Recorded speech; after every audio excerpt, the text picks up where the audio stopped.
ಸಾಮಾಜಿಕ ಜಾಲತಾಣದಲ್ಲಿ ಪ್ರಕಟವಾಗುವ ಒಳ್ಳೆ ಬರಹಗಳನ್ನು ಅತ್ಯುತ್ತಮ ಕಾಮೆಂಟ್, ವಿಡಂಬನೆ, ಹಾಸ್ಯದ ಬರಹಗಳನ್ನು ಆಯ್ದು ಅವುಗಳನ್ನು ನಿಮ್ಮ ಫ್ರೀಡಂ ಟಿವಿಯಲ್ಲಿ ವರದಿ ಮಾಡಲಾಗುತ್ತದೆ.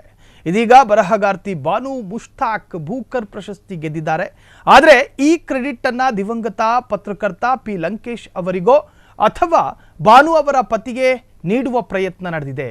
ಈ ಬಗ್ಗೆ ಪತ್ರಕರ್ತ ಸಹ್ಯಾದ್ರಿ ನಾಗರಾಜ್ ಅವರು ತಮ್ಮದೇ ಧಾಟಿಯಲ್ಲಿ ಪ್ರತಿಕ್ರಿಯೆ ನೀಡಿದ್ದಾರೆ. ಆ ದಾಟಿ ಎಲ್ಲರ ಗಮನವನ್ನು ಸೆಳೆದಿದೆ. ಬಾನು ಮತ್ತು ದೀಪಾ ಅವರಿಗೆ ಬುಕರ್ ಪ್ರಶಸ್ತಿ ಬಂದಿದ್ದಾಯಿತು. ಇದೀಗ ಎಂದಿನಂತೆ ಈ ಪ್ರಶಸ್ತಿಯ ಕ್ರೆಡಿಟನ್ನು ಹರಿದು ಹಂಚಿಕೊಳ್ಳುವ ಕೆಟ್ಟ ಚಾಳಿ ಚಾಲ್ತಿಯಲ್ಲಿದೆ. ಕೆಲವರು ಬಾನು ಅವರ ಗಂಡನಿಗೆ ಒಂದಷ್ಟು ಕ್ರೆಡಿಟ್ ತೆಗೆದುಕೊಟ್ಟಿದ್ರು, ಮತ್ತೆ ಕೆಲವರು ಲಂಕೇಶರಿಗೆ ಒಂದಷ್ಟು ಕ್ರೆಡಿಟ್ ಸುರಿದುಕೊಟ್ರು. ಮತ್ತಷ್ಟು ಮಂದಿ ಹೋರಾಟ, ಚಳುವಳಿ, ಮಣ್ಣು, ಮಸಿ ಅಂತ ಮತ್ತೊಂದಷ್ಟು ಕ್ರೆಡಿಟ್ ಅಳೆದು ಕೊಡೋಕೆ ತುದಿಗಾಲಲ್ಲಿದ್ದಾರೆ. ನನಗೆ ಸೋಜಿಗವೆಂದರೆ ಏನು ಗೊತ್ತಾ, ಅವರಿಗೆ ಪ್ರಶಸ್ತಿ ಸಿಕ್ಕ ತಕ್ಷಣ ಕ್ರೆಡಿಟನ್ನೆಲ್ಲ ಹಿಂಗೆ ಇವರಿಗೆ ಇಷ್ಟ ಬಂದವರಿಗೆ ಹಂಚೋಕೆ ಇವರೆಲ್ಲ ಯಾರು?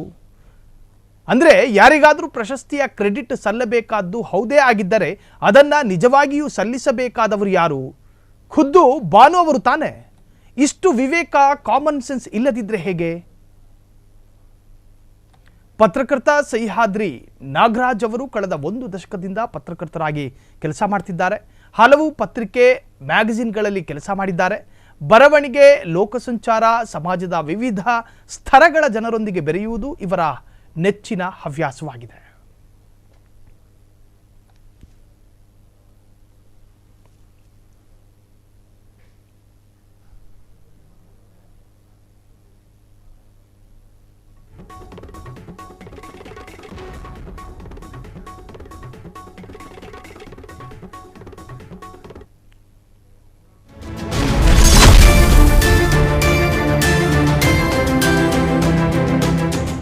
ಕ್ಷಣ ಕ್ಷಣದ ಸುದ್ದಿಗಳಿಗಾಗಿ ಫ್ರೀಡಂ ಟಿವಿ ಸಬ್ಸ್ಕ್ರೈಬ್ ಮಾಡಿ, ಲೈಕ್ ಮಾಡಿ ಹಾಗೂ ಫಾಲೋ ಮಾಡಿ. ಹೊಸ ಸುದ್ದಿಗಳ ನೋಟಿಫಿಕೇಶನ್ಗಾಗಿ ಬೆಲ್ ಐಕಾನ್ ಮೇಲೆ ಕ್ಲಿಕ್ ಮಾಡಿ.